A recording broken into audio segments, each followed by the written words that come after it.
That's what we should be talking about.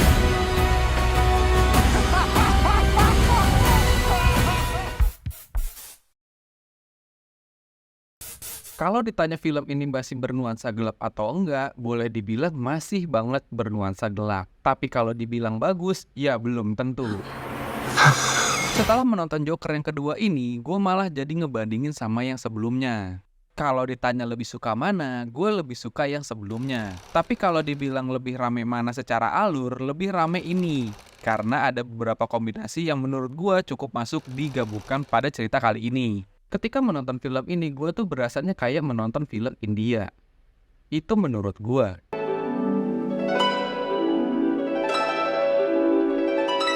Mungkin ya, banyak orang yang cukup fanatik atau sebatas suka dengan karakter Joker ini. Nah, mungkin dari sekian orang itu pasti selalu menanyakan bagaimana tentang kelanjutan Joker ini. Gua sih secara pribadi nggak gitu tertarik banget sama karakter Joker ini. Tapi kalau ada filmnya, ya gua tonton. Tapi kalau ditanya ke gua masalah gua kecewa apa enggak sama filmnya, jawabannya ya enggak juga. Tapi jujur, gua memang nggak suka. Karena cerita sebelumnya jauh lebih bagus daripada film ini. Lebih terfokus pada masalahnya. Kalau ini kayak anak muda yang lagi nyari pencarian diri. Kenapa gue bisa bilang kayak pencarian jati diri anak muda? Jadi gini, yang gue lihat dari film ini, Arthur ditampilkan menghadapi dilema antara memilih realita dirinya sebagai korban dari bobroknya moral masyarakat atau delusi yang menjadikan dirinya sebagai sosok penjahat yang diagungkan dan dianggap sebagai inspirasi perlawanan. Nah, karena hal tersebut, gue ngerasa film ini tuh berasa kayak ngambang. Itu yang gue lihat ya dari filmnya secara keseluruhan. There's a monster.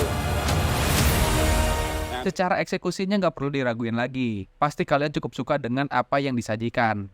Tapi balik lagi, masalah alur ceritanya. Gua ngerasa di Joker kali ini boleh dibilang kayak nggak fokus ngebahas apanya. Apa ini romance ya sebenarnya? I wanna see the real you.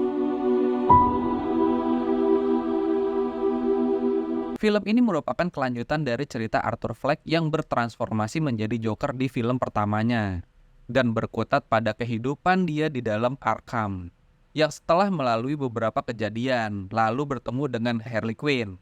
Boleh dibilang film ini memiliki gaya pendekatan dengan konsep musikal. Mungkin jika kalian mendengar kata-kata musikal akan seperti La La Land. Ya, mungkin bisa dibilang seperti itu. Tapi ini berbeda 180 derajat secara alurnya. Kalian sudah pasti tahu lah ya gitu La La Land seperti apa dan Joker ini seperti apa. Mungkin secara alur akan ada kesamaannya, ya karena ada gaya-gaya musikalnya. Nah kalau ngomongin masalah musikalnya, sebenarnya nggak ada masalah dalam pengkonsepan seperti ini. Toh bisa dibilang masih bisa memberikan warna juga buat film dan karakternya. Tapi ya, nggak sebanyak itu juga untuk musikalnya. Jadi berasa kayak nonton film Bollywood.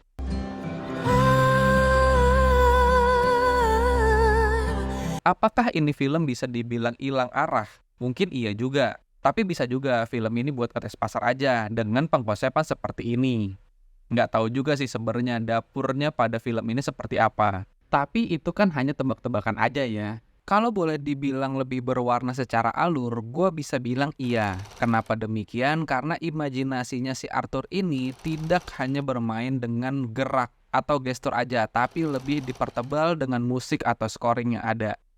Tapi apakah itu lebih dinamis secara karakter? Menurut gue enggak, malah lebih kayak manjang-manjangin durasinya aja. Tapi itu menurut pendapat gue. Terserah kalian mau menilai film ini seperti apa. Pasti kalian udah pada tahu lah ya gitu apa penyebab dari karakter utama kenapa dia bisa jadi seperti ini. Frustasi, tenggelam dalam imajinasi, hidup yang penuh dengan penderitaan. Di film ini tuh masih mempertebal hal tersebut. Jadi sebenarnya masih ada persamaan antara film sebelumnya dengan film yang sekarang ini.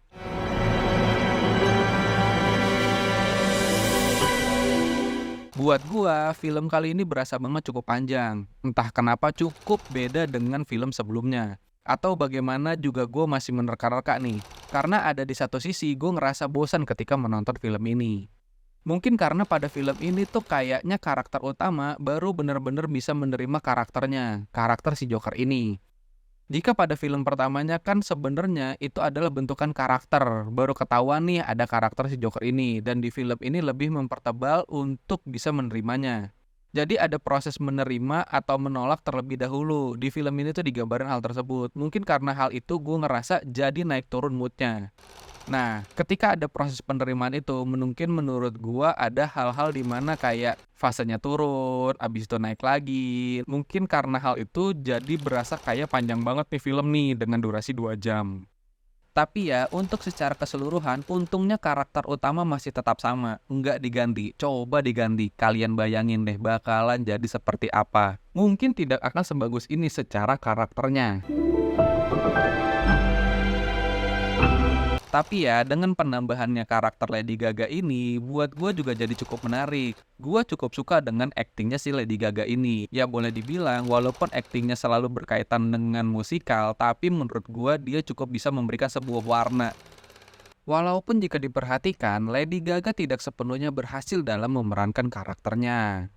Ya minimal bisa mendapatkan sebuah warna baru untuk film ini. Tapi ya, apakah kemunculan karakter ini akan menjadikan sebuah cerita baru yang akan diproduksi? Nah, itu adalah tanda tanya berikutnya.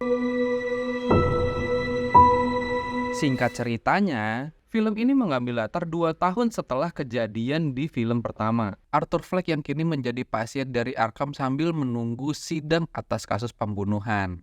Kisah percintaannya itu dimulai dari sini. Arthur bertemu dengan Harley Quinn yang ternyata terobsesi dengan kejahatan yang dilakukan oleh Joker.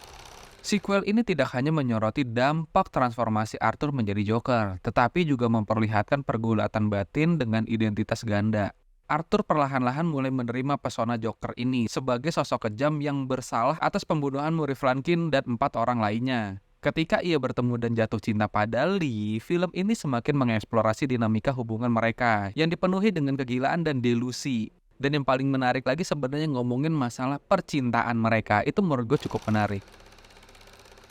Istilah jebakan Batman tuh sepertinya cocok buat dinobatkan pada film ini. Karena ekspektasi orang-orang yang sudah terlalu tinggi dari film pertama dan lalu muncul film kedua ini. Ternyata Joker malah kehilangan jati dirinya atas cerita yang dibuat.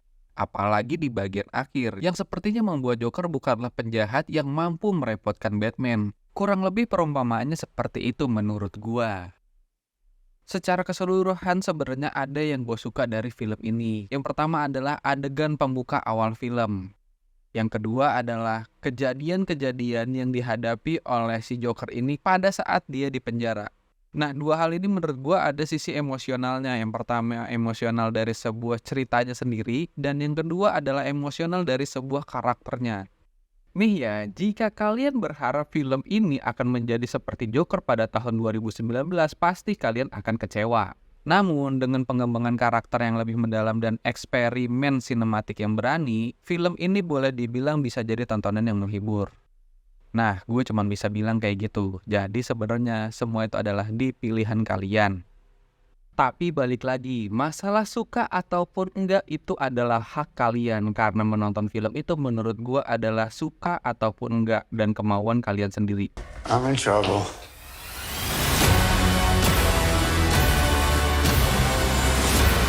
We're gonna build a mountain.